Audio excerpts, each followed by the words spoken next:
കുറേ ദിവസമായിട്ട് നല്ലൊരു ഞണ്ട് കറിയോ റോസ്റ്റോ അല്ലെങ്കിൽ എന്തെങ്കിലും ആയിട്ട് കഴിക്കണം എന്നുണ്ടായിന്. അപ്പം ഞാൻ അന്നാടെ വിളിച്ചപ്പോൾ ഞാൻ പറഞ്ഞു കുറച്ച് ഞണ്ട് കിട്ടിയെങ്കിൽ ഒന്ന് കൊണ്ടുതരണം. അങ്ങനെ കുറച്ച് ഞണ്ട് കിട്ടിയപ്പം കൊണ്ടു തന്നിട്ടുണ്ട്. അപ്പം അമ്മ അത് നല്ലോണം വൃത്തി ക്ലീൻ ചെയ്യുന്നു. അതിനിടയ്ക്ക് ഒരു ഞണ്ട് അമ്മേൻ്റെ കൈക്ക് കുത്തി വെക്കുന്നുണ്ടായിരുന്നു. അതായത് കണ്ട. അപ്പം അമ്മ അപ്പുറത്ത് ഞണ്ടിൻ്റെ പരിപാടി നോക്കുന്ന അത് വൃത്തിയാക്കുന്ന ഇടയിൽ ഞാൻ വേഗം ഇപ്പുറത്ത് പച്ചക്കറിയെല്ലാം മുറിച്ചേക്കാന്ന് വെച്ചിട്ട് ഉള്ളിയും തക്കാളിയും പിന്നെ നമ്മളെ കുഞ്ഞുള്ളിയും വെളുത്തുള്ളിയെല്ലാം ഉണ്ട്. അപ്പോൾ തക്കാളീൻ്റെ തോലെല്ലാം കളഞ്ഞിട്ടാണ് ഞാൻ എടുക്കൽ. പിന്നെ അതാ നമ്മൾ ചെറിയ ഉള്ളിയെല്ലാം തോലളഞ്ഞ് വൃത്തിയാക്കുന്നുണ്ട്. പച്ചമുളകും ഇഞ്ചിയും വെളുത്തുള്ളി എല്ലാം വേണം.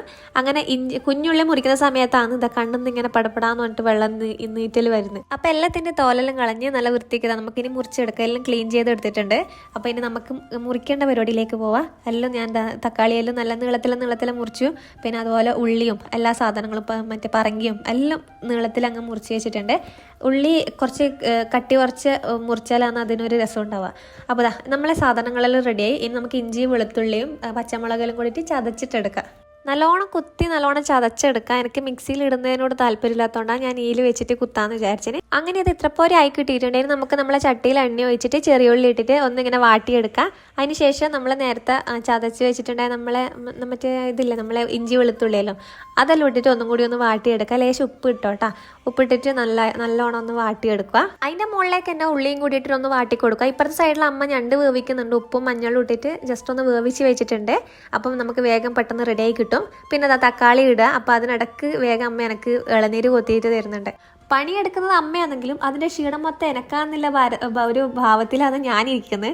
അപ്പോൾ ഇതാ കൈമ കിട്ടിയ ഇളനീരെല്ലാം കുടിച്ചു. അപ്പോഴത്തേക്ക് അമ്മ അതിലേക്ക് മസാല ഇടലായി. ഫസ്റ്റ് നമ്മളെ മുളക് പൊടിയും പിന്നെ മല്ലിപ്പൊടി പിന്നെ അതിന് ശേഷം കുറച്ച് ഗരം മസാല ഇടുന്നുണ്ട്. പിന്നെ കുരുമുളക് ഇടുന്നുണ്ട്. അപ്പം നമ്മൾ എത്ര പോരിൽ ഐറ്റംസ് മതി, മസാല ഐറ്റംസ് മതി. എല്ലാം ഇട്ടിട്ട് നല്ലോണം ഒന്നിങ്ങനെ വാട്ടിയിട്ട് ലേശം വെള്ളം ഒഴിച്ചിട്ട് ഉപ്പ് ഇട്ടിട്ട് അത് അടച്ചു വെക്കുക. അപ്പോഴത്തേക്ക് നമുക്ക് സൈഡിൽ കപ്പ ആക്കാനുള്ള പരിപാടിയിലേക്കാണ്. അങ്ങനെ ലാസ്റ്റിൽ നമ്മളെ ഞണ്ട് ഇങ്ങനെ കിട്ടിയിട്ടുണ്ട്. അപ്പോൾ അതിൽ നിന്ന് ഞാൻ ഒരു കഷ്ണം ഞണ്ട് എടുത്തിട്ട് ഇങ്ങനെ കഴിക്കുകയാണ് കേട്ടോ.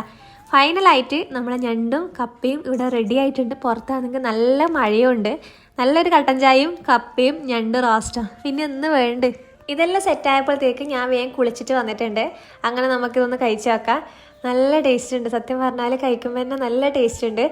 എന്നാന്നറിയില്ല, ആഗ്രഹിച്ചിട്ട് ആക്കിയതുകൊണ്ടാണെന്നൊന്നും അറിയില്ല. നല്ല ടേസ്റ്റ് ഉണ്ടായിനി. അപ്പോൾ എനിക്ക് ഇനി ഇങ്ങനെ ഫോൺ നോക്കിയിട്ടൊന്നും എനിക്ക് തിന്നാൻ പറ്റില്ല.